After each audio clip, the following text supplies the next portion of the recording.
క్రీస్తునందు ప్రేమైన సహోదర సహోదరులారా, మీకందరికీ యేసుక్రీస్తు నామమున శుభవందనం తెలుపుచున్నాను. ఈ దినము మనం ధ్యానించుకోబోతున్నటువంటి అంశము 7 lessons from the calling of Abraham. అబ్రహాంను దేవుడు పిలుచుటలో మనకున్నటువంటి 7 పాఠముల గురించి ధ్యానించుకుందాం. దేవుడు అబ్రహామును పిలిచి ఉన్నారు. తద్వారా ఆయన పిలుపు మొదలుకొని ఆయన యొక్క జీవిత అంతము వరకు ముఖ్యమైనటువంటి విషయాలను ధ్యానించినప్పుడు మనకు 7 విధమైనటువంటి పాఠములు ఉన్నాయి ప్రియులారా. So the calling of Abraham, 7 lessons from the calling of Abraham. So మనకందరికీ తెలుసండి, అబ్రహాంని దేవుడు పిలిచినటువంటి ఆ యొక్క సన్నివేశం ఒకసారి చదువుకుని ముందుకు సాగుతాం. ఆదికాండం 12వ అధ్యాయము మొదటి 5 వచనాలు చదువుకుందాం ప్రియులారా. ఆదికాండము 12వ అధ్యాయము మొదటి వచనం నుంచి. యెహోవా నీవు లేచి నీ దేశము నుండి నీ బంధువుల యొద్ద నుండి నీ తండ్రి ఇంటి నుండి బయలుదేరి నేను నీకు చూపించు దేశమునకు వెళ్ళుము. నిన్ను గొప్ప జనముగా చేసి నిన్ను ఆశీర్వదించి నీ నామమును గొప్ప చేయుదును. నీవు ఆశీర్వాదముగా నుండువు. నిన్ను ఆశీర్వదించు వారిని ఆశీర్వదించదను, నిన్ను దూషించు వారిని శపించదను. భూమి యొక్క సమస్త వంశములు నీ యందు ఆశీర్వదించబడునని అబ్రహాముతో అనగా, యెహోవా అతనితో చెప్పిన ప్రకారము అబ్రాము వెళ్ళెను. లోతు అతనితో కూడా వెళ్ళెను. అబ్రాము హారాను నుండి బయలుదేరినప్పుడు 75 ఏండ్ల ఈడు గలవాడు. అబ్రాము తన భార్య అయిన సారాయిని, తన సహోదరుని కుమారుడైన లోతును హారానులో తానును వారును ఆర్జించిన యావదాస్తిని, వారు సంపాదించిన సమస్తమైన వారిని తీసుకొని కనాను దేశమునకు వెళ్ళుటకు బయలుదేరి కనాను దేశమునకు వచ్చిరి. సో ప్రియులారా, ఇది దేవుడు అబ్రహాంని పిలిచినటువంటి యొక్క సందర్భం. మనము చదువుకున్న విధముగా దేవుడు అబ్రహామును పిలవటము, అది కూడా 75 years అండి, 75 సంవత్సరములు ఉన్నప్పుడు అబ్రహామును దేవుడు పిలిచాడండి. అబ్రహాము 175 ఏండ్లు బతికాడండి. అయితే 75 అన్నది కూడా ఒక ఏజ్డ్ పర్సన్ గానే ఆయన ఉంటున్నాడు ప్రియులారా. ఆ టైంలో దేవుడు అబ్రహాంను పిలవడంలో మనకి కొన్ని రీజన్స్ ని మనము క్యాల్కులేట్ చేసుకోవాలండి. సో మొదటిది, దేవుడు పిలిచినటువంటి అబ్రాము ఆయన అన్యుడు, ఈజ్ ఎ జెంటైల్. రెండోది, ఆయన ఏజ్డ్ పర్సన్ అండి, ఆయన వృద్ధాప్య వయసులో ఉన్నటువంటి వాడు. ఆయనకి ఒక కుటుంబం ఉంది. ఆ తర్వాత ఆయనకి దేవుని పేరేమని కూడా తెలియదండి. ఇంకా క్లియర్గా చూడాలంటే ఆయనకి పితరులకు, మనకి పితరుడు అబ్రహాం అండి, కానీ ఆయన కంటే ముందున్నటువంటి హేబేలు గురించి కానీ, అనోకు గురించి కానీ, నోవహు గురించి కానీ తెలియని పరిస్థితి ప్రియులారా. అటువంటి ఈ అన్ని కారణాలు ఆయనకి ముందున్నప్పటికీ కూడా దేవుడు పిలిచినప్పుడు ఆ యొక్క పిలుపును గ్రహించి, దేవుని పేరే తెలియని పరిస్థితులు ఉన్నప్పటికీ కూడా కుటుంబంలో అనేక సమస్యలు ఆయనకు వచ్చి ఉంటుంది. డెఫినెట్లీ ఆయనే అన్యుడు అన్నప్పుడు ఆయన కుటుంబం అంతా కూడా అన్యులే ప్రియులారా. అది తండ్రి ఇంటి వారైనా కానీ, భార్య సైడ్ కానీ. ఇప్పుడు దేవుడు అబ్రహాంని పిలిచేటప్పుడు అబ్రహాం మాత్రం రాలేడు కదా, అబ్రహాంతో పాటు ఆయన భార్య మొత్తం కూడా ఆయనతో పాటు రావాలంటే అప్పుడు అబ్రహాంకి చాలా విధమైనటువంటి ప్రశ్నలు వస్తుందండి. అయితే ఆయనకి ఇన్ని కారణాలు ఉన్నప్పటికీ కూడా అబ్రహాము తన యొక్క విశ్వాసాన్ని దేవునికి కనపరిచాడు ప్రియులారా. ఏంటంటే, మొదటిది ఆయన ఒక అన్యుడై ఉన్నాడు. రెండోది, వయసు అయినటువంటి పరిస్థితిలో ఉన్నాడండి. ఆ పరిస్థితిలో ఆ ఏజ్ అనేది కూడా ఆయనకు మ్యాటర్. ఎంత పెద్దగా త్యాగం చేసి ముందుకు రావాలి అని అంటే, అది ఏంది, ఆయనకి సమృద్ధిగా అన్ని ఆల్రెడీ రిసోర్సెస్ అన్ని ఉన్నాయి ప్రియులారా. ఆయన కావాల్సినవన్నీ, వాటన్నిటిని వదిలిపెట్టుకుని రావాలి. ఆ తర్వాత ఇంత పెద్ద కుటుంబాన్ని ఆయన ఒప్పించాలి.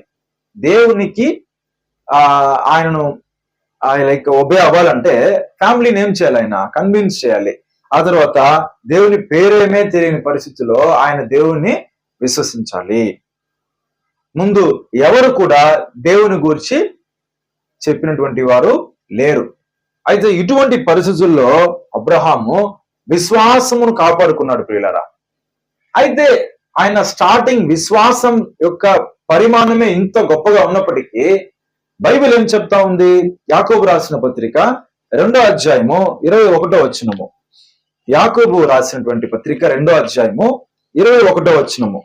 మన పితరుడైన అబ్రహాము తన కుమారుడైన ఇస్సాకును బలిపీఠము మీద అర్పించినప్పుడు అతడు క్రియల వలన నీతిమంతుడని తీర్పు పొందలేదా? చూసారా? అయితే ఈయన ప్రారంభమే యాక్చువల్ గా చాలా గొప్ప విషయం ప్రియులారా, విశ్వాసం. అయితే ఆ విశ్వాసాన్ని ఆయన ఎలా చూపించాడంటే, ఆయన వయస్సును ఆయన పట్టించుకోలేదు, ఆయన కుటుంబాన్ని ఆయన కన్విన్స్ చేసుకున్నాడు. ఆ తర్వాత దేవుని పేరే తెలియనప్పటికీ దేవుని పిలుపుకు ఆయన విధేయుడయ్యాడు. అతడు అక్కడి నుంచి ప్రయాణాన్ని ప్రారంభించాడు ప్రియులారా. ఇవన్నీ కూడా క్రియలే. సో జస్ట్ ఫెయిత్ ఉండడం అంటే విశ్వాసం. ఇప్పుడు దేవుని యొక్క పిలుపు ఆయన గ్రహించినప్పటికీ అక్కడి నుంచి కదలలేదనుకోండి, ఆయన క్రియను జరిగించని వాడు అవుతాడు ప్రియులారా. అయితే ఆయన విశ్వాసించాడు, వచ్చినటువంటి స్వరము దేవుని స్వరముగా భావించి క్రియను ఆయన చూపించాడు. అయితే అక్కడ ప్రారంభించినప్పటికీ ఆయన చివరిగా ఆయన లైఫ్ లోనే చాలా హైలైట్ అయినటువంటి విషయం ఏంటండి, ఇస్సాకును బలిగా ఇవ్వడం ప్రియులరా. దహన బలిగా దేవుడు ఇస్సాకును అడిగేటప్పుడు ఆయన దాని ద్వారా విశ్వాసంలో ఒక పై లెవెల్కి వెళ్ళిపోయినాడు ప్రియులరా. మిగతా అన్ని కూడా జీవితంలో ఒక శ్రమలుగా అనుమతించబడ్డాయి. బట్ ఇదైతే ఏ విధంగా వచ్చిందండి ఆయనకి పరీక్ష, తన కుమారుని యొక్క ప్రాణమే పోయే పరిస్థితికి వచ్చినప్పటికీ ఆయన ఈ యొక్క క్రియ ద్వారా తన యొక్క విశ్వాసాన్ని దేవునికి కనుపరిచాడు. ఈరోజు మనకు కూడా ఆయన కనుపరుస్తాడు. ఎందుకు? విశ్వాసము, క్రియలు లేని విశ్వాసము వ్యర్థము. అది కూడా పైన ఉంది, చదవండి ఒకసారి. 17వ వచనం నుంచి చదవండి, 14 నుంచి చదవండి. నా సహోదరులారా, క్రియలు లేనప్పుడు ఎవడైనాను తనకు విశ్వాసము కలదని చెప్పిన ఎడల ఏమి ప్రయోజనము? అట్టి విశ్వాసం అతన్ని రక్షింపగలదా? సహోదరుడైనను సహోదరి అయినను దిగంబరులై ఆనాటికి భోజనము లేక ఉన్నప్పుడు మీలో ఎవడైనను శరీరమునకు కావలసిన వాటిని ఇయ్యక సమాధానముగా వెల్లుడి, చలి కాచుకొనుడి, తృప్తి పొందుడని చెప్పిన ఎడల ఏమి ప్రయోజనము? అలాగే విశ్వాసము క్రియలు లేనిదైతే అది ఒంటిగా ఉండి మృతమైనదగును. అయితే ఒకడు నీకు విశ్వాసమున్నది, నాకు క్రియలున్నవి, క్రియలు లేకుండా నీ విశ్వాసము నాకు కనపరచుము, నేను నా క్రియల చేత నా విశ్వాసము నీకు కనపడుతునని చెప్పును. చూసారా? కాబట్టి ఒక విశ్వాసం అనేది క్రియలు లేనిదైతే మృతమైనదని మనము చూస్తున్నాం ప్రియులరా. అట్లా అబ్రహాము ప్రారంభమే చాలా విశ్వాసంతో కూడిన ఉన్నప్పటికీ ఒకవేళ క్రియ లేకపోతే కుమారుని దేవుడు అడిగినప్పుడు ఆయన కుమారుని దేవుని కొరకు ఇయ్యకపోయింటే ఈరోజు ఇక్కడ మనం దాన్ని చదవలేం ప్రియులరా. ఇస్సాకును బలిపీఠం మీద ఆయన తీసుకొచ్చి బలికి సిద్ధం చేసిన దాని ద్వారా ఆయన విశ్వాసంలో అన్ని విధములుగా పరీక్షించబడినప్పటికీ క్రియల్లో అయితే ఆయన సఫర్డ్ అయ్యాడు ప్రియులరా. అయితే ఇది అబ్రహాము యొక్క పిలుపు. ఇంతకీ అబ్రహాంకి పరలోక ఆశీర్వాదం లేదు. అదే విధముగా 1000 ఏళ్ల రాజ్య పరిపాలనలో అబ్రహాముకు దేవుడు భూమి మీద ఆశీర్వాదం ఇస్తాడని తెలియదు. కేవలం జీవించినంత కాలములో, ఆయన బ్రతికినంత కాలములో దేవుడు తనను ఆశీర్వదిస్తాడన్న ఒక్క మైండ్ సెట్ ఉంది. సో దానికి సంబంధించి ఆయన దేవునికి విశ్వాసాన్ని కనుపరచాలి, దేవుని అందలి భయము, నీతి, విధేయతను కనుపరచాలి అని ఇంత విధేయతను ఆయన ఆ యొక్క విశ్వాసాన్ని పరిపూర్ణం చేసేటప్పుడు చాలా ఆశ్చర్యంగా ఉంది ప్రియులారా. మనకు ఏ ఆశీర్వాదం, పరలోక ఆశీర్వాదం లేదు, భూలోకంలో ఆయనకి ఇవ్వబోయే ఆశీర్వాదం తెలియదు. ఈ రెండు జ్ఞాపకం చేసుకోండి. ఏమీ లేకుండా ఉన్నటువంటి ఈ స్మాల్ లైఫ్ టైంలో ఆయన ఆ రీతిగా దేవుని ముందు జీవించాల్సినటువంటి పరిస్థితిలో ఒక అన్యుడి నుంచి వచ్చాడు. మరలా ఒక అన్యుడి నుంచి వచ్చి ఇంత విశ్వాసాన్ని దేవుని కనుపరచుటలో ఈరోజు మనకి ఆయన విశ్వాసులకు తండ్రిగా ఒక మాదిరిగా ఉన్నాడు ప్రియులరా. అయితే మన యొక్క పిలుపు కూడా మనం ఒకసారి చదువుకుందామండి. కొరింథీయులకు రాసిన మొదటి పత్రిక 1వ అధ్యాయము 26 నుంచి చదవండి. కొరింథీయులకు రాసిన మొదటి పత్రిక 1వ అధ్యాయము 26 నుంచి. సహోదరులారా, మిమ్మల్ని పిలిచిన పిలుపును చూడుడి. మీలో లోకరీతిని జ్ఞానులైనను గనులైనను గొప్ప వంశము వారైనను అనేకులు పిలువబడలేదు గాని ఏ శరీరియు దేవుని ఎదుట అతిశయింపకుండునట్లు జ్ఞానులను సిగ్గుపరచుటకు లోకములో నుండి వెర్రివారిని దేవుడు ఏర్పరచుకుని ఉన్నాడు. బలవంతులైన వారిని సిగ్గుపరచుటకు లోకములో బలహీనులైన వారిని దేవుడు ఏర్పరచుకొని ఉన్నాడు. ఎన్నికైన వారిని వ్యర్థం చేయుటకు లోకములో నీచులైన వారిని, తృణీకరింపబడిన వారిని, ఎన్నిక లేని వారిని దేవుడు ఏర్పరచుకొని ఉన్నాడు. అయితే ఆయన మూలముగా మీరు క్రీస్తు యేసునందున్నారు. సో ఇక్కడ ఇది మన యొక్క పిలుపు ప్రియులరా. పౌలు చెప్తున్నాడు, మిమ్మల్ని పిలిచిన పిలుపును చూడుడి. మనం చూస్తే అపోస్తల కాలంలోనే కాదు, లేదా అపోస్తల కాలంలో ఆయన పత్రికలు రాస్తున్నటువంటి ఆ యొక్క కొరింథీ సంఘం వారు మాత్రమే కాదు ప్రియులరా. ఇన్ఫాక్ట్ అది యేసు పిలిచినటువంటి శిష్యుల్లో నుంచి ఈరోజు ఆకర్షించబడిన మన వరకు కూడా చూస్తే లోకరీతిగా ఏదో కొద్ది మంది ఉండొచ్చేమో మంచి సంపన్న స్థితిలో ఉండి ప్రభు యుద్ధకు వచ్చినటువంటి వారు. బట్ మాక్సిమం ఎవరండి? ఈ యొక్క లోకపరముగా చూసినప్పుడు మనము వెర్రివారము, ఆ తర్వాత బలహీనులము, తర్వాత ఎన్నిక లేనటువంటి వారమండి, నీచులము, తృణీకరింపబడినటువంటి వారము ప్రియులారా. అయితే మనందరికీ కూడా దేవుడు పిలుపునిచ్చాడు. కానీ అబ్రహాం ఏ విధంగా అయితే అన్యుడిగా వచ్చాడో మనము అన్యుల నుంచి వచ్చి ఉండొచ్చు. అయితే మరి అబ్రహాము కలిగి ఉన్న ప్రారంభ దశ మనకు ప్రారంభ దశ ఒకటే అయినప్పటికీ అబ్రహాం యొక్క జీవితం ఏ విధంగా అయితే ఆయన ముగించాడో మన యొక్క జీవితం కూడా ఆ విధంగా ముగించాలా అనేదే మనం ధ్యానించుకోవాలి ప్రియులరా. అబ్రహాం స్టార్టింగ్ బాగా స్టార్ట్ చేశాడు ఆయన యొక్క జీవితాన్ని. ఎండ్ చేసేటప్పుడు కూడా చక్కగానే ఆయన ఎండ్ చేశాడు ప్రియులరా. ఆయన యొక్క అరణ్య ప్రయాణాలలో గుడారాల మధ్య జీవించాడు. ఇది దేనికి ఎగ్జాంపుల్? ఆయన ఒక లగ్జూరియస్ లైఫ్ ని విడిచిపెట్టి, ఆ కాలంలో అది వాళ్ళకి లగ్జరీ లైఫే, అన్ని రిసోర్సెస్ అన్ని సౌకర్యాలు వాళ్ళకు ఉన్నప్పుడు వాటిని విడిచిపెట్టి అరణ్య ప్రయాణాలలో ఆయన ప్రయాణించుకుంటూ గుడారాలలో తాత్కాలికమైనటువంటి నివాసములో ఆయన జీవించడాన్ని కోరుకున్నాడు. అది 75 years ఆఫ్ ఏజ్. పోనీ 75 years లో ఆయన జీవించి ఒక 100కో 110కో మరణించాడా? లేదు, 175 years ఆయన జీవించాడంటే అప్పుడు 100 సంవత్సరాలు ఎక్కడ గడిపాడు? సో ఈ 100 years కూడా చిన్న విషయం కాదు ప్రియులారా. నా ఏజ్, మీ ఏజ్ అన్ని మనం అనుకుంటే కూడా ఆయన ఏజ్ ఎక్కడుంది? చాలా త్రిబుల్ లేదా ఇంకా త్రిబుల్ ఇక్కడ 4 times ఎక్కువ చేసినా కానీ ఆయన లైఫ్ నంతా దేవుని యొక్క చిత్తాన్ని నెరవేర్చుటలోనే ఆయన గడిపాడు ప్రియులారా. అది నిజంగా ఆయనని తలుచుకున్నప్పుడు నిజంగా విశ్వాసాన్ని మాత్రమే కాదు, యాక్చువల్గా విశ్వాసంలో తండ్రిగా దేవుడు ఆయనకి ఇచ్చినటువంటి సాక్ష్యం గొప్పది. బట్ ఆయనలో ఎంత ఓపిక ఉంది, ఆయనలో ఎంత సహనం ఉంది ప్రియులారా. ఆయనలో ఎక్కడ కూడా దేవుణ్ణి ప్రశ్నించే తత్వం కనిపించలేదు. At the same time Yesu ఏ విధంగా అయితే దేవుని చిత్తము నెరవేర్చుటకే at the end of the day దానికి ప్రిఫరెన్స్ ఇచ్చాడో, అదే విధంగా అబ్రహాంకి అయితే యాక్చువల్గా దేవుని చిత్తాన్ని నెరవేర్చుటకు చాలా కష్టం కుమారుని అడిగేటప్పుడు. బట్ కానీ ఆ ఇక్కటమైన సమయంలో కూడా దేవుని యొక్క చిత్తాన్ని, దేవుని యొక్క సంతోషాన్ని అబ్రహాము కోరుకోవడం అన్నది ఆ ఏజ్ లో చాలా అది ఎగ్జాంపుల్ గా నిలబడ్డాడు అబ్రహాము. అయితే ఇప్పుడు మనం ఆలోచించాల్సింది ఏమంటే, మనం కూడా ఏం పెద్ద గొప్పవారం కాదు కదా. ఇప్పుడు దేవుడు మన అందరినీ పిలిచాడు అని అంటే మనకైతే అబ్రహాం లాగా పరలోక ఆశీర్వాదం లేక, లేదా భూమి మీద 1000 ఏళ్ల పరిపాలనలో అబ్రహాంకి దేవుడు ఇవ్వబోయే ఆశీర్వాదం తెలియపరచకలేదు, కానీ మనకి పరలోక ఆశీర్వాదంను ఇచ్చాడు. అట్ ద సేమ్ టైం దాన్ని మనకి తెలియపరచి ఈరోజు మన మధ్యలో దేవుడు ఉన్నాడు. ఈరోజు అదే దేవుడే మనకి అన్ని తెలియపరిచి మన యొక్క పిలుపు విషయమై జాగ్రత్తగా చూసుకోమని చెప్తున్నాడు ప్రియులారా.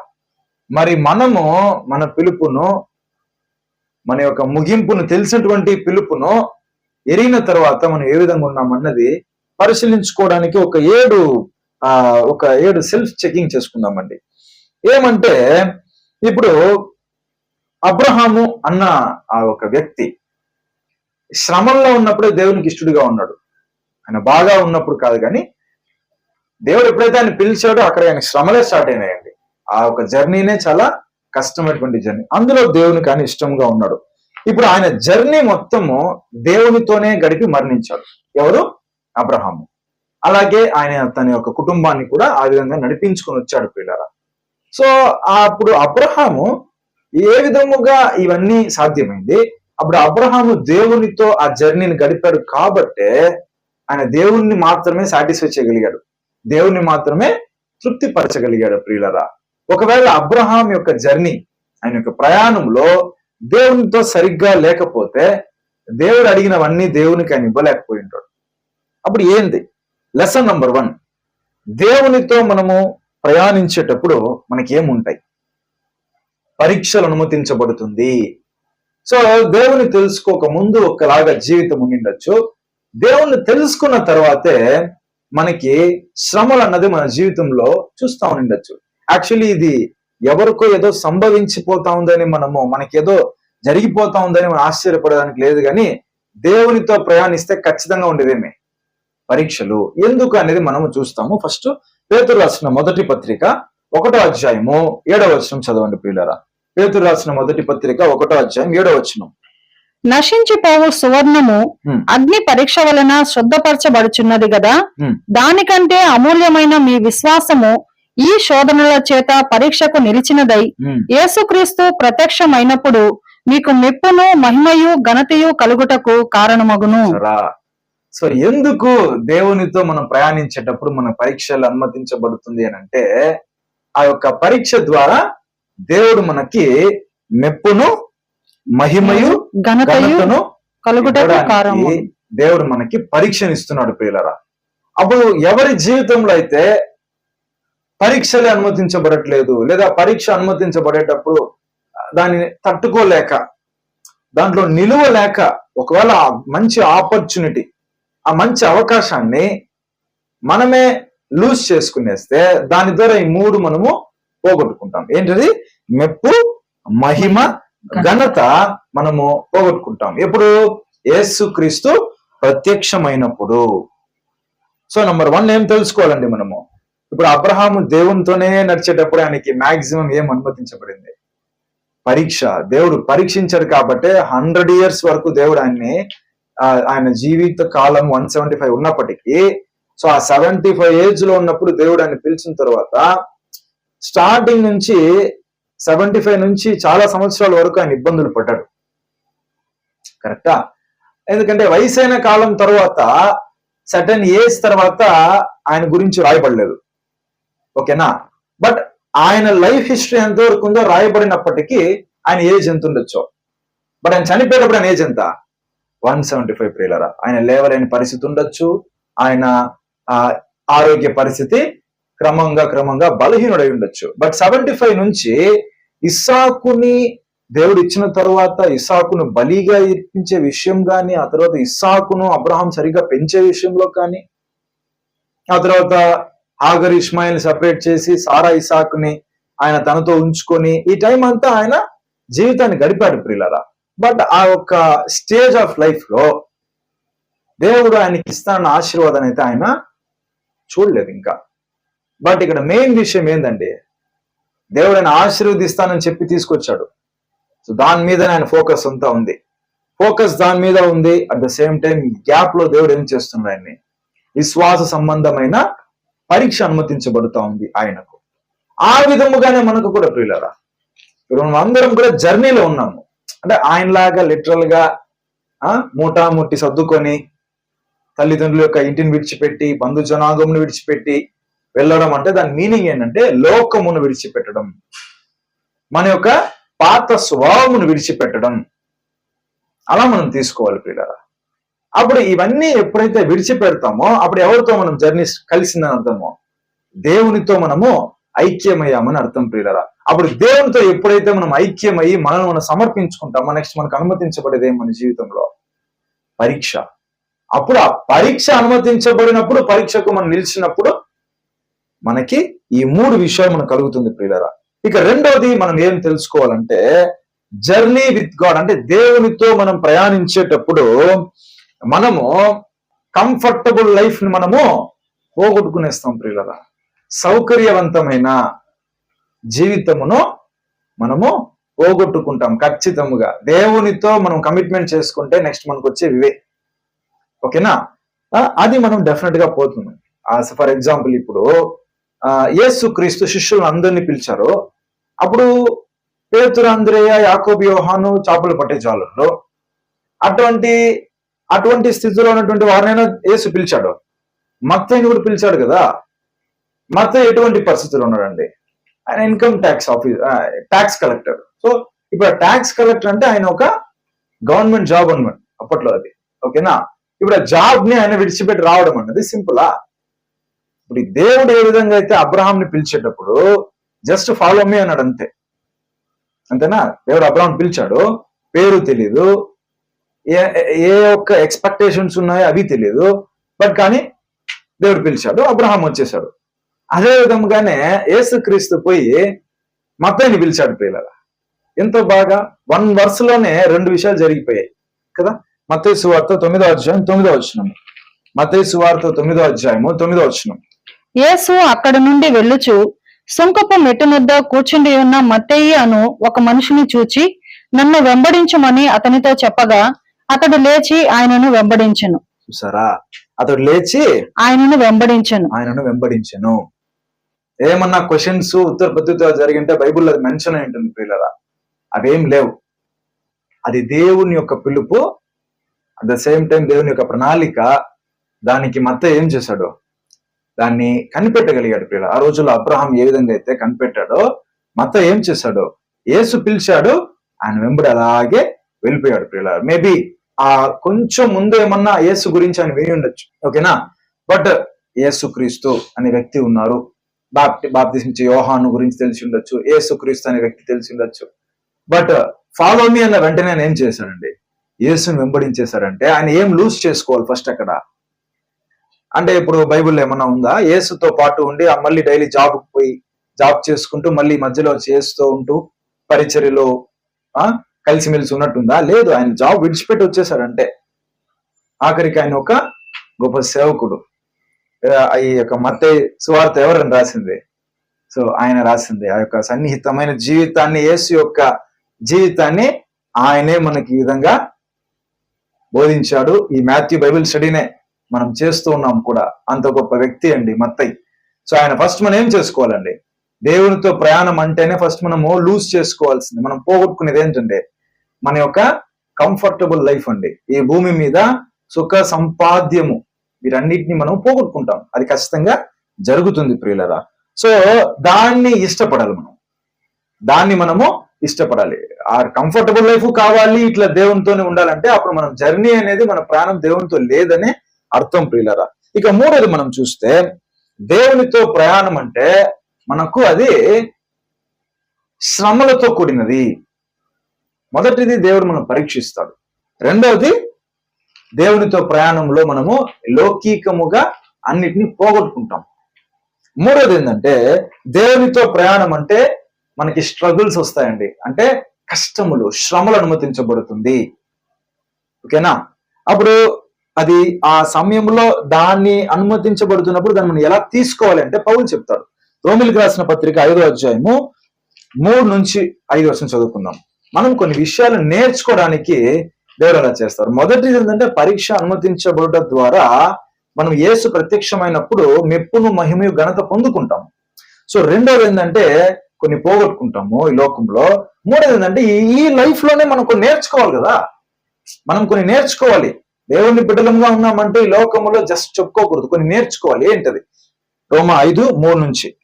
అంతేకాదు శ్రమ ఓర్పును, ఓర్పు పరీక్షను, పరీక్ష నిరీక్షణను కలుగజేయనని ఎరిగి శ్రమల యందును అతిశయపడుదము. ఎందుకనగా ఈ నిరీక్షణ మనలను సిగ్గుపరచదు. మనకు అనుగ్రహింపబడిన పరిశుద్ధాత్మ ద్వారా దేవుని ప్రేమ మన హృదయములలో కుమ్మరింపబడి ఉన్నది. సో ఇక్కడ ప్రియులరా కొన్ని క్యారెక్టర్స్ అన్నవి మనకి దేవుడు నేర్పిస్తూ ఉన్నాడు. ఊరికే కాదు కదా. ఇప్పుడు మనం కొరింథీయుల్లో ఏం చదివామంటే, ఇప్పుడు దేవుడు ఆ విధంగా అటువంటి పరిస్థితుల్లో ఉన్న తృణీకరింపబడిన వారంగా, నీచులంగా ఉన్నటువంటి వారిని పిలిచేసి సరిపోదండి. దేవుడు పిలిచిన తర్వాత మనకు ఆ క్యారెక్టర్స్ కూడా రావాలి కదా. అందుచేత దేవుడు ఏం చేశాడు? క్రీస్తు నందు మనలను ఐక్యపరిచాడు అని ఉంది అక్కడ. అంటే ఇప్పుడు శ్రమ వచ్చేటప్పుడు ఓర్పు బేసిక్ గా వస్తుందా? రాదు. కాబట్టి ఇప్పుడు మనం నేర్చుకోవాలి. ఏం నేర్చుకోవాలి? శ్రమ ఉన్నప్పుడు ఓర్పు నేర్చుకోవాలి. కాబట్టి దేవుడు ఏం చేస్తున్నాడు మన జీవితంలో? శ్రమలను అనుమతిస్తా ఉన్నాడు ప్రియులారా. నెక్స్ట్ ఓర్పు ఉన్నప్పుడు పరీక్ష. పరీక్ష.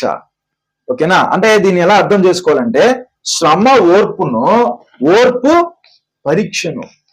పరీక్షలో మనం నిలవాలంటే ఫస్ట్ మనకు కావాల్సింది ఏమండి? ఓర్పు కావాలి, నిదానంగా ఉండాలి, కనిపెట్టాలి అక్కడ ఏం జరుగుతా ఉంది.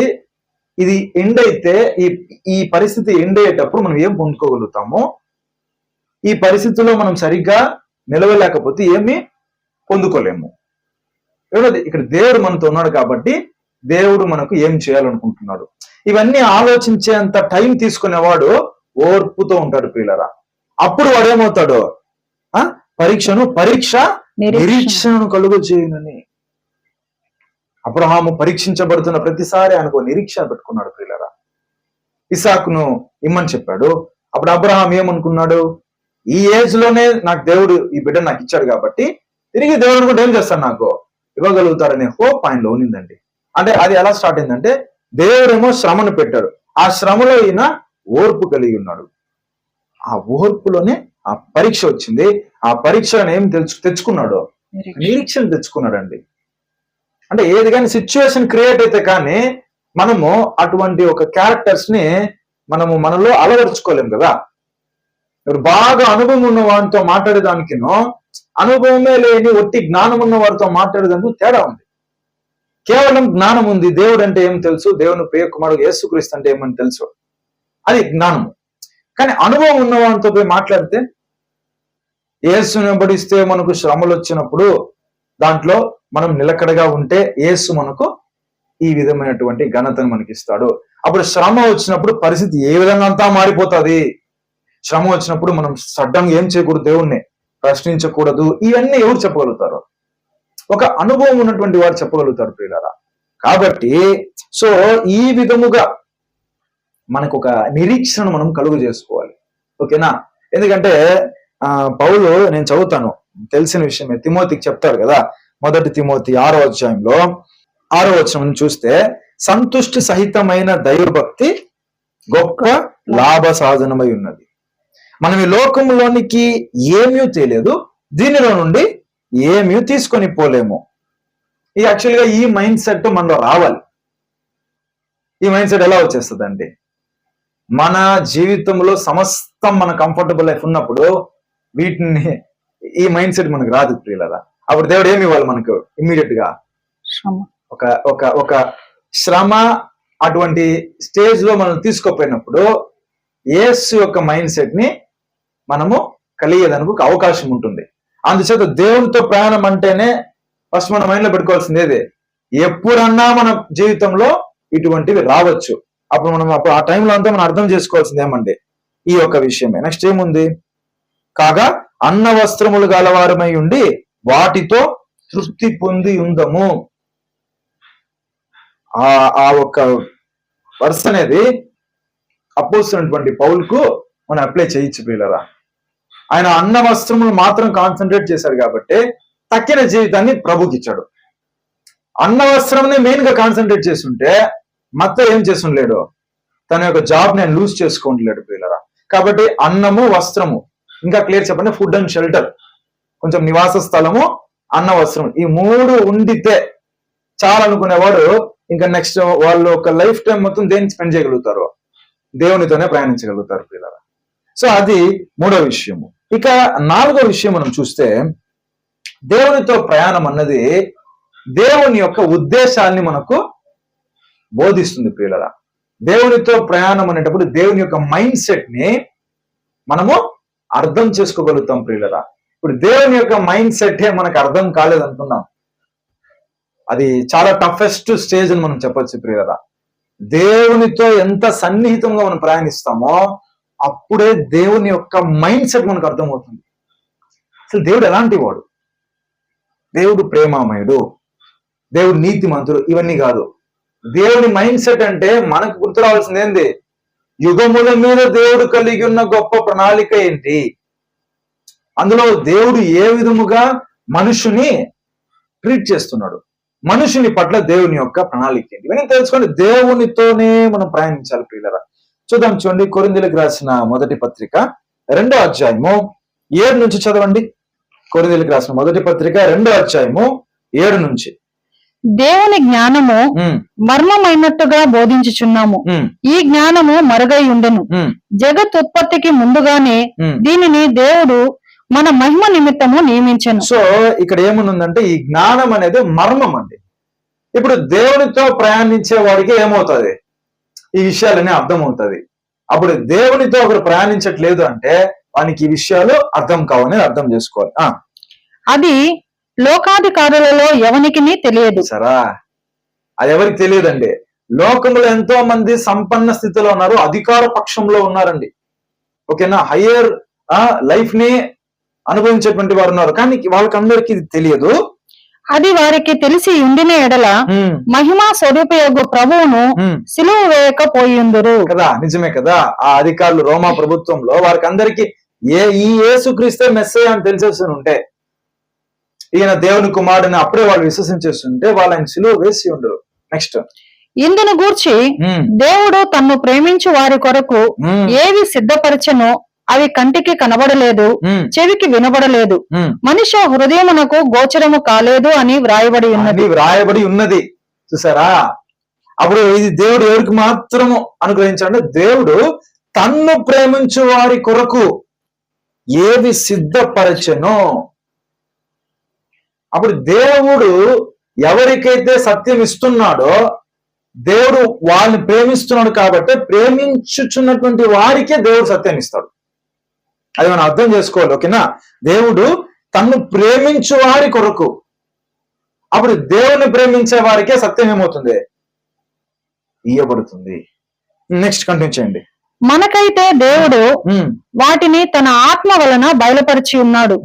ఆ ఆత్మ అన్నిటినీ దేవుని మర్మములను కూడా పరిశోధించుచున్నాడు. చూసారా, అంటే అప్పుడు దేవుని యొక్క పరిశుద్ధాత్మను మనం పొందుకోవాలి అంటే మన ప్రయాణం ఎవరితో ఉండాలి, అనుదినము మన తండ్రి అయిన దేవునితోనే మన ప్రయాణం ఉండాలి. ఇప్పుడు మన మధ్యలో ఎవరున్నారండి, మన కంటికి కనిపించట్లేదు. ఇప్పుడు నేను ఇక్కడ ఈ యొక్క టాపిక్ మాట్లాడుతున్నాను, మా మధ్యలో ఇక్కడ దేవుని యొక్క ప్రసన్నత ఉంది. మీరందరూ అలాగే కూడుకుని ఉన్నారా, దేవుని యొక్క ప్రసన్నత ఉంది. మనం అందరం దేని చేత నింపబడి ఉన్నాం, ఇప్పుడు పరిశుద్ధాత్మ చేత నింపబడి ఉన్నాం ప్రియులారా. ఆ విధముగా దేవుని యొక్క పరిశుద్ధాత్మ చేత నింపబడుతున్నటువంటి వారికి మాత్రమే ఈ విషయాలు అర్థమవుతుంది. వారికే దేవుడు అది మర్మంగా ఉన్నా బయలుపరుస్తాడు. ఒక మనుషుని సంగతులు అతనిలోనున్న మనుష్యాత్మకే గాని మరి ఎవనికి తెలియను, అలాగే దేవుని సంగతులు దేవుని ఆత్మకే గాని మరి ఎవనికి తెలియవు. అంటే పరిశుద్ధాత్మ. ఓకేనా, ఒక మనుష్యుడు ఇంకొక మనుష్యుని మనసులో ఏముందో అనేది తెలుసుకోలేము. ఇక దేవుని విషయాలు మనం ఎట్లా తెలుసుకుంటామండి, అప్పుడు దేవుడే వచ్చి మనకు బయలుపరిస్తేనే మనం తెలుసుకోగలుగుతాము. దేవుని వలన మనకు దయచేయబడిన వాటిని తెలుసుకొనుటకై మనము లౌకిక ఆత్మను గాక దేవుని యొద్ద నుండి వచ్చు ఆత్మను పొంది ఉన్నాము. మనుష్య జ్ఞానము నేర్పు మాటలతో కాక ఆత్మ సంబంధమైన సంగతులను ఆత్మ సంబంధమైన సంగతులతో సరిచూచుచు. చూడండి, దీనికి బెస్ట్ ఎగ్జాంపుల్ ఏం చెప్పొచ్చు, అపోస్తలులు. దేవుని యొక్క పరిశుద్ధాత్మ వాళ్ళ మీదికి రానంత వరకు ఒకలాగునింది పరిస్థితి. దేవుని పరిశుద్ధాత్మ వారికి అనుగ్రహించబడిన తర్వాత వారి యొక్క లైఫ్ అన్నది ఎలా స్టార్ట్ అయిందండి, ఎక్కడన్నా భయపడ్డారా?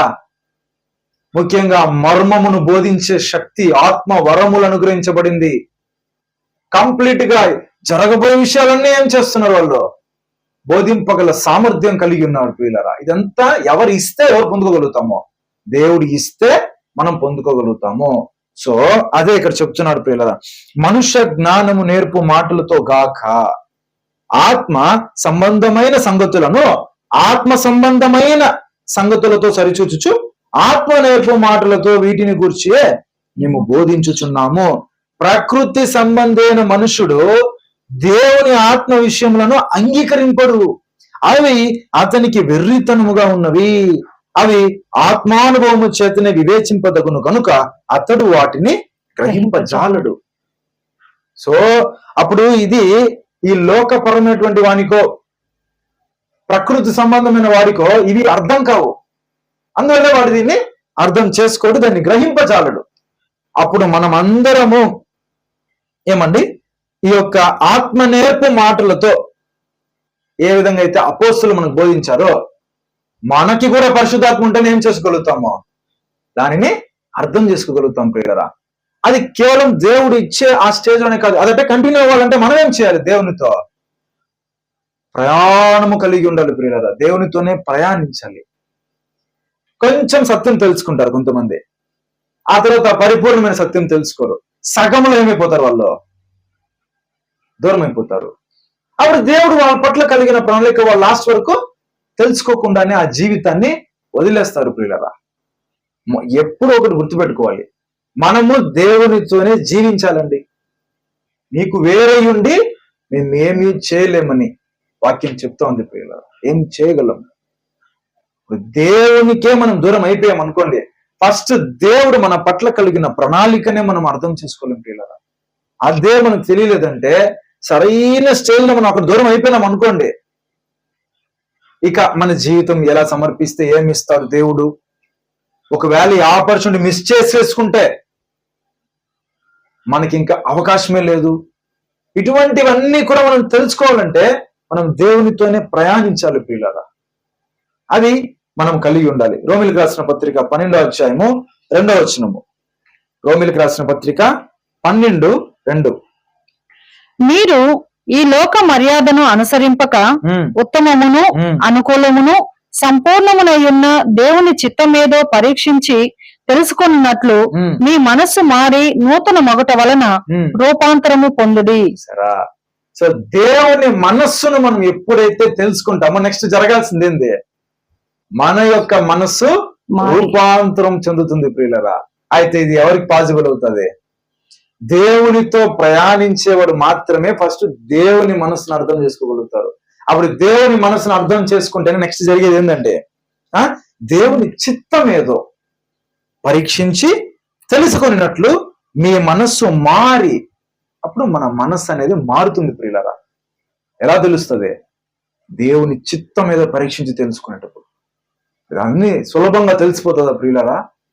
మీ చిత్తము పరలోకముందు నెరవేర్చినట్లు భూమి ఎందునో నెరవేరును గాక. పరలోకంలో దేవుని చిత్తం ఏం జరుగుతా ఉంది? అప్పుడు లేదా దేవుడు భూమి మీద తన చిత్తం ఏం నెరవేర్చబోతున్నాడు తెలుసుకోవాలి. అలా తెలుసుకున్నప్పుడు భూమి మీద దేవుని చిత్తం నెరవేర్చేటప్పుడు నేను ఎక్కడ ఉంటానప్పుడు నా పరిస్థితి ఏంది, నన్ను దేవుడు ఏం చేయబోతాడు, ఇవన్నీ ఏం చేయాలి కదా? పరీక్షించి తెలుసుకున్నట్లు. సో మన మనసు మార్చుకుందామా? ఇవన్నీ జరగాలంటే మనం ఏం చేయాలి? దేవునితో ప్రయాణించాలి. ఆయన చిత్తాన్ని బాగా గ్రహించాడు కాబట్టి అబ్రహాము ఎక్కడ కూడా దేవుని ప్రశ్నించలేదు పిల్లరా. దేవుణ్ణి ప్రశ్నించలేదు. ఖచ్చితంగా దేవుని కంటే ఒక ప్లాన్ ఉంటుంది. ఆయన నీతిమంతుడు, ఆయన యథార్థవంతుడు. నన్ను ఆయన పిలిచాడంటే ఖచ్చితంగా నాకు ఆయన ఏం చేస్తాడు, నాకు ఇవ్వాలనుకునే ఆ బ్లెస్సింగ్ ని దేవుడు ఇస్తాడు అనేటువంటి ఒక విశ్వాసం కలిగి ఉన్నాడు. ఆయన చిత్తం పైన ఒక ఫెయిత్ ఉండాలి.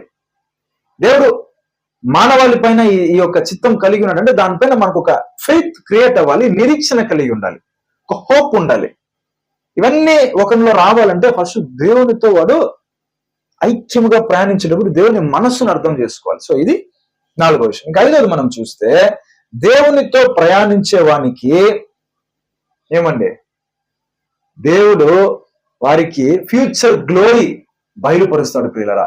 జరగబోయే విషయాలను దేవుడు ఏం చేస్తారు? వాళ్ళకి బయలుపరుస్తారు. జరగబోయే విషయాల్ని దేవుడు తనతో ప్రయాణించేటువంటి వారికి బయలుపరుస్తాడు.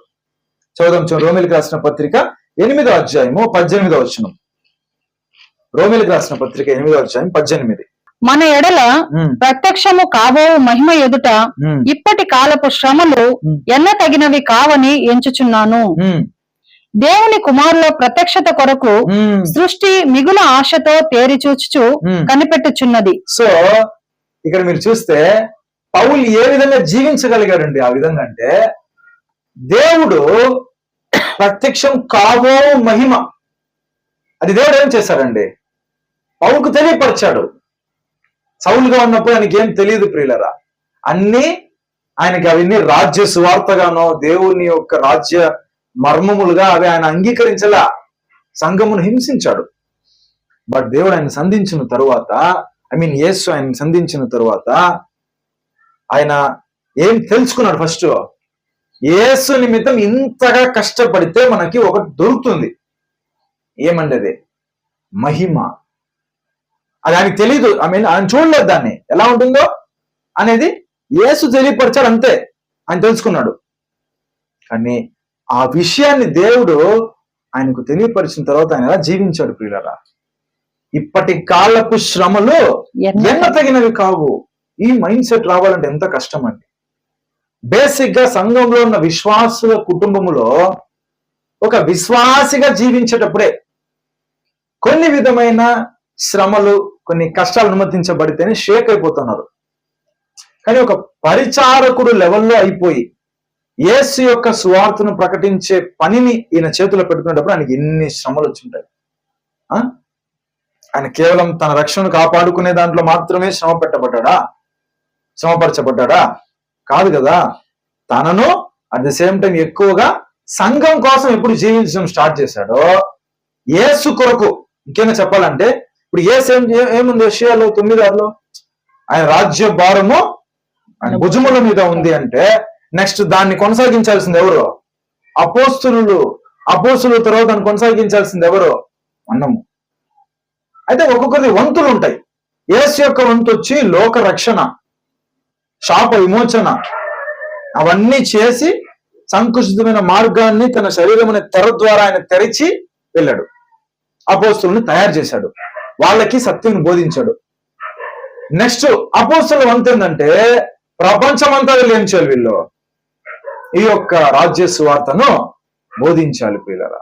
అప్పుడు ఆ స్టేజ్ లో పౌలు తన డ్యూటీని చెయ్యాలి అని అంటే అది ఆ కాలంలో అంత సులభం కాదు. అయితే దాన్ని చేసేటప్పుడు ఆయన చాలా శ్రమలు వస్తాయి. అయితే ఆ శ్రమలు వస్తే నెక్స్ట్ ఏం పొందుకుంటాం అనేది దేవుడు పౌలుకి తెలియపరిచాడు ప్రియులారా. ఓకేనా? అలాగా దేవుడు, మనం ఎప్పుడైతే దేవునితో ప్రయాణిస్తూ ఉన్నామో, దేవుడు అనేక రీతులుగా దేవుడు ఏం చేస్తాడండి? మనం పొందబోయే మహిమను మనకి రుచి చూపిస్తాడు. దేవుడు దాన్ని రుచి చూపిస్తాడు.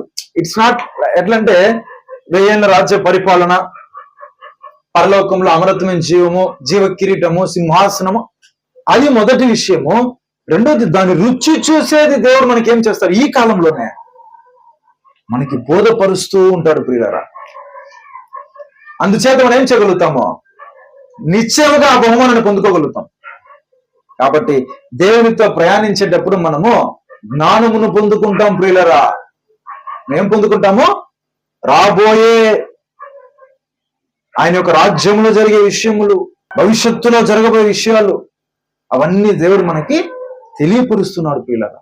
కాబట్టి దేవునితో ప్రయాణించేటువంటి వాడు ఇవన్నీ తెలుసుకునేటప్పుడు, శ్రమలు వచ్చేటప్పుడు ఎలా జీవించగలుగుతారంటే, పౌలు చెప్పినట్టుగా ఇప్పటి కాలపు శ్రమలు ఎన్న తగినవి కావు అంటారు ప్రియులారా.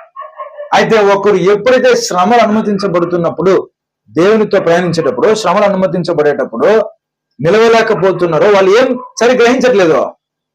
ఫ్యూచర్ గ్లోరీ, మనకు దేవుడు ఏ మహిమనైతే ఇవ్వబోతున్నాడో దాన్ని సరిగ్గా వాళ్ళు అర్థం చేసుకోవట్లేదు పిల్లరా. అప్పుడు మనం దేవునితో సరిగ్గా లేకపోతేనే ఇవన్నీ జరుగుతాయి. దేవునితో ఎంత ప్రయాణం మనం చేస్తామో, దేవునితో కలిసి నడుస్తామో, ఎల్లప్పుడూ ఎన్ని శ్రమలు మనకు అనుమతించబడినా మన ఫోకస్ ఏంది? దీని తర్వాత ఇచ్చే బ్లెస్సింగ్ ని మనం చూస్తాం పిల్లరా. సో అది 5వ విషయం. 6వ విషయం ఏంటంటే, ఇవన్నీ కూడా మన అబ్రహాం దగ్గర నుంచి ఫిల్టర్ చేస్తున్నాం. 6వది ఏంటంటే, దేవునితో ప్రయాణించేటువంటి వాడు తన్ను తాను పరిశుద్ధపరుచుకుంటా ఉంటాడు పిల్లరా. దేవునితో కలిసి ప్రయాణించేటువంటి వాడు తను తాను ఎప్పుడు కూడా పరిశుద్ధంగా కాపాడుకుంటాడు. చూడండి, యోహాన్ రాసిన మొదటి పత్రిక 3వ అధ్యాయము 3వ వచనం. యోహాన్ రాసిన మొదటి పత్రిక 3వ అధ్యాయము 3వ వచనం. ఆయన యందు ఈ నిరీక్షణ పెట్టుకొనిన ప్రతి వాడును ఆయన పవిత్రుడై ఉన్నట్టుగా తన్ను పవిత్రునిగా చేసుకొనును. సరా, ఏమది? పైనుంచి ఫస్ట్ నుంచి చదవండి. మనము దేవుని పిల్లలమని పిలువబడినట్లు తండ్రి మనకెట్టి ప్రేమను అనుగ్రహించను చూడుడి. మనము దేవుని పిల్లలమే. ఈ హేతువు చేత లోకము మనలను ఎరగదు, ఏలయనగా అది ఆయనను ఎరగలేదు. ప్రియులారా, ఇప్పుడు మనము దేవుని పిల్లలమై ఉన్నాము. మనం ఇక ఏమవుదమో అది ఇంకా ప్రత్యక్షపరచబడలేదు గాని ఆయన ప్రత్యక్షమైనప్పుడు ఆయన ఉన్నట్టుగానే ఆయనను చూతుము గనుక ఆయనను పోలి ఉందమని ఎరుగుదము. ఇదిదా నిరీక్షణ. ఏమవుతామంట? ఆయన ఉన్నట్టుగానే ఆయనను చూతుము గనుక. ఎంత గొప్ప హోప్ అండి ఇది. అసలు ఈ హోప్ మనం కలిగి ఉంటే తప్పితే మనం ఏం చేయలేమండి. ఈ లోకానుసారమైన జీవితం చేత మనల్ని మనం మలినం చేసుకోము. ఒకటి జరుగుతుందని తెలుసండి, ఒక జరగబోయే ఒక విషయం ఉంది, కానీ దానికి ఎలిజిబిలిటీ అనేది పెట్టేస్తే ఖచ్చితంగా మనం ఎలిజిబిలిటీని ఏమవ్వాలి? పొందుకోవాలి ప్రియులరా. అప్పుడు ఏమండి, ఆయన ప్రత్యక్షమైనప్పుడు ఆయన ఉన్నట్లుగానే ఆయనను చూతుము గనుక, అంటే ఆయన ప్రత్యక్షం అవుతాడని వాస్తవము, ఆయన ఉండేది ఆయనను చూసేది వాస్తవం. కానీ ఇది జరగాలంటే మాత్రము ఆయనను పోలి ఉందుమని ఎరుగుదము. అంటే ఆయన పోలి మనం మారిపోతాము. ఇది జరగాలంటే ఎట్లా అంటే, ఆయన యందు ఈ నిరీక్షణ పెట్టుకొనిన ప్రతి వాడును ఆయన పవిత్రుడై ఉన్నట్టుగా తను పవిత్రునిగా చేసుకును. నువ్వు పవిత్రులుగా జీవిస్తున్నాము అంటే సంతోషం ఏమంటే మనం దేవునితో ప్రయాణిస్తున్నామనే అర్థం అండి. అప్పుడు మన జీవితంలో మనము పరిశుద్ధులము ఉండలేకపోతున్నామంటే మనం దేవునితో ప్రయాణించే ప్రయాణంలో ఎక్కడో తప్పుతో ఉందనే అర్థం ప్రియులరా. ఓకేనా? అయితే మీరు చదవండి, 8వ వచనం చదవండి. అపవాది మొదటి నుండి పాపము చేయుచున్నాడు గనుక పాపము చేయువాడు అపవాది సంబంధి. అపవాది యొక్క క్రియలను లయపరచుటకే దేవుని కుమారుడు ప్రత్యక్షమాయెను. దేవుని మూలముగా పుట్టిన ప్రతి వానిలో ఆయన బీజము నిలుచును గనుక వాడు పాపము చేయడు. వాడు దేవుని మూలముగా పుట్టినవాడు గనుక పాపము చేయజాలడు. దీనిని బట్టి దేవుని పిల్లలు ఎవరో అపవాది పిల్లలు ఎవరో తేటపడును. అంటే అప్పుడు వాడు పాపం చేస్తున్నాడా పాపం చేయలేదా అనేది ఫస్ట్ మనం గ్రహించాలంటే, నిరీక్షణ వాడు ఏం కాలేదు, సెట్ చేసుకోలేదు. నిరీక్షణకు వాడు సెట్ అవ్వలేదు. యేసు ప్రత్యక్షమవుతూ ఆ ప్రత్యక్షతను ఒకసారి మనం ఇమాజిన్ చేసుకుంటే, ఆయనను చూడాలంటే మనలో క్యారెక్టర్ లేకపోతే ఆయన చూడలేమండి. ఇప్పుడు మనం తాను ఏం చేసుకుంటాడు? దేవునితో ప్రయాణించేటువంటి వాడు కాపాడుకుంటాడు. సో అదే 6వ విషయం ప్రియులరా. ఇక చివరిగా 7వ విషయం ఏంది అని అంటే, దేవుని యొక్క పనిని చేయడానికి సిద్ధపాటు కలిగి ఉంటాడండి దేవునితో ప్రయాణించేటువంటి వాడు. దేవునితోనే మనం ప్రయాణిస్తూ ఉండేటప్పుడు ఇవన్నీ ఓకే, మనం ఏం పొందుకుంటాము, మనం ఎలా జీవించాలని ఓకే, ఈ కాలంలోనే దేవునికి ఏం చేయాలా అనేది ఆలోచించాలి కదా. అది మనం గ్రహించాలంటే దేవునితో బాగా ప్రయాణిస్తేనే దేవునికి కూడా ఒక కోరిక ఉంటుంది, దేవునికంటూ కొన్ని పని ఉంటుంది. ఆయనకున్నటువంటి పని ఏమి, అది మనం తెలుసుకుందాము అని వాడు ఆలోచిస్తాడు ప్రియులారా. అబ్రహాం కూడా దేవుని యొక్క పనిని చేసినట్లుగా బైబిల్లో మనకు సన్నివేశం ఉందండి. అదేమండి, దేవుడు మొట్టమొదటిసారి సర్కంసిషన్ అంటే యొక్క సున్నతి చేయడం అన్నది అబ్రహాం ద్వారానే దేవుడు ప్రారంభించాడు. ఇప్పుడు దేవుడు సున్నతి చేయమని అబ్రహాం చెప్పడం ఓకే, బట్ అబ్రహాం దాన్ని ఏం చేయాలి? అందరి పట్ల ఆ యొక్క సున్నతి పద్ధతిని జరిపించాలి ప్రియులరా. ఎందుకంటే సున్నతి చేయడం అనేది దేవుని యొక్క బిడ్డలకును ఒక నిబంధనగా ఉన్నది ప్రియులరా. అది ఒక కవనెంట్ గా దేవుడు పెట్టాడు. అది ఒక ఐడెంటిఫికేషన్. సపోజ్ ఒకరు సున్నతి చేసుకోలేదు అనుకోండి, వాడు దేవుని బిడ్డగా పరిగణించబడడు ప్రియులరా. ఆ తర్వాత మీరు మోషే కాలం వరకు దాన్ని కొనసాగించేది అట్లాగే కంటిన్యూ అయ్యి యేసు వచ్చేంత వరకు కూడా ఈ యొక్క సున్నతిని చేయడం అన్నది అలాగే కొనసాగింది ప్రియులరా. అయితే దానిని అబ్రహాము తన కుటుంబీకులను ఈ మగబిడ్డలందరికీ, అదే విధముగా అబ్రహాం యొక్క సంతతి వారి యొక్క జనము అందరిలోనూ అబ్రహాం దాన్ని ఏం చేశారండి, ఒక సీరియస్ గా దాన్ని తీసుకొని దేవుని యొక్క పనిగా ఆయన దాన్ని చేయడం జరిగింది ప్రియులరా. సో ఈ విధంగా అబ్రహాము దేవుని యొక్క పనిని చేశాడండి. పౌలు ఎలా జీవించాడండి? నిజంగా అయ్యో అంటున్నాడు. అది ఏమయ్యో స్వార్థ ప్రకటించకపోయినట్ల అది శ్రమ. అంటే ఇప్పుడు పౌలుకి అది చేయకపోతే ఆయనకి టైం గడవదు, అది చేయకపోతే ఆయనకు టైం గడవదంటే అప్పుడు ఆయన దేవుని పనిని చేయటకు లైఫ్ ని ఆయన సాక్రిఫైస్ చేసేసాడు. ప్రియులరా, మనలో ఎంతమంది అండి నిజంగా అపోస్తులతో మన లైఫ్ ని కంపేర్ చేసుకుంటే గాని మనం ఎక్కడున్నాం అనేది అర్థం కాదు. ప్రియులరా, ఒకటి హైయెస్ట్ స్టేజ్ లో ఆలోచిస్తే లైఫ్ మొత్తం దేవుని కొరకు జీవించదండి.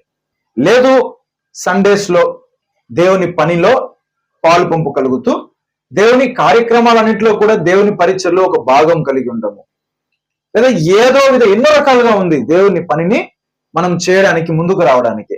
ఆ విధములో అంతా కూడా దేవునికి మనము జీవిస్తూ ఆయన పని కొరకు ఆలోచించేది ఉంటుందండి. కానీ ఇవన్నీ చేయాలంటే దేవునితో మనం ప్రయాణించాలి ప్రియులారా. కాబట్టి ఆ రీతిగా తండ్రిని దేవుడు మనకు సహాయం చేయనుగాక. మనం అందరము కూడా ప్రార్థనలో జ్ఞాపకం చేసుకోవాలండి. ప్రార్థనలో జ్ఞాపకం చేసుకోవాలి. మనము దేవునితో ప్రయాణిస్తా ఉంటేనే తప్పితే ఇవన్నీ మనం చేయలేమండి. దేవుని పని ఎన్ని ఉన్నాయండి. సత్యం ప్రకటించేది కూడా ఎవరి పని? దేవుని పని. మనం సత్యం తెలుసుకున్న దాన్ని ఇంకొకరికి సత్యాన్ని చెప్తున్నామంటే అప్పుడు దేవుడికి పలానా వ్యక్తి పైన ఒక ప్రణాళిక ఉంటది. అప్పుడు అతనికి సత్యం తెలియపరచడం అనేది దేవుని యొక్క ఉద్దేశం. దాని మధ్యలో మనం వచ్చి దాన్ని చేసేటప్పుడు దేవుని పని మనము పాల్పంపు కలిగి చేస్తున్నట్లు. ఆలయంలో అనేక పనులు ఉంటాయి. అవన్నీ కూడా దేవుని యొక్క ఆలయంలో సంబంధించినటువంటి దేవుని యొక్క పని. అవి చేసేటువంటి కార్యక్రమాలు ఉంటాయి.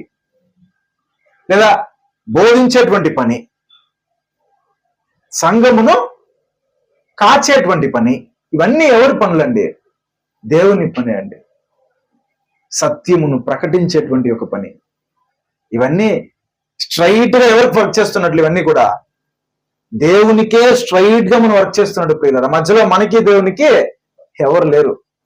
మనం దేవుని కొరకే జీవించేటువంటి గొప్ప విషయం అండి ఇది. మనము దేవునితో ప్రయాణించేటువంటి వారు ఎవరు, దేవునితో ప్రయాణించనటువంటి వారు ఎవరు, దీన్ని బట్టి క్లియర్ గా అర్థమవుతుంది. దేవుని పని అంటే అడిగడిగి చేసేటువంటి వారు ఉంటారు. దేవుని పని అంటే చెప్తేనే చేసేటువంటి వారు ఉంటారు. దేవుని పని అంటే ఎప్పటికీ చేయకుండా తప్పించుకుంటూ వెళ్ళేవారు ఉంటారు. లేదా దేవుని పని కాదు కదా, ఫస్ట్ ఆఫ్ ఆల్ వాళ్ళ జీవితాన్నే సరిగ్గా మలుచుకోలేని పరిస్థితులు ఉండేటువంటి, దయనీయమైన స్థితిలో ఉండేటువంటి వారు కూడా ఉంటారు పిల్లరా. ఇక వీళ్ళెక్కడ దేవుని పని చేయడానికి ముందుకు వచ్చారు? అయితే జీవించాలనే దేవుడు పిలిచాడు.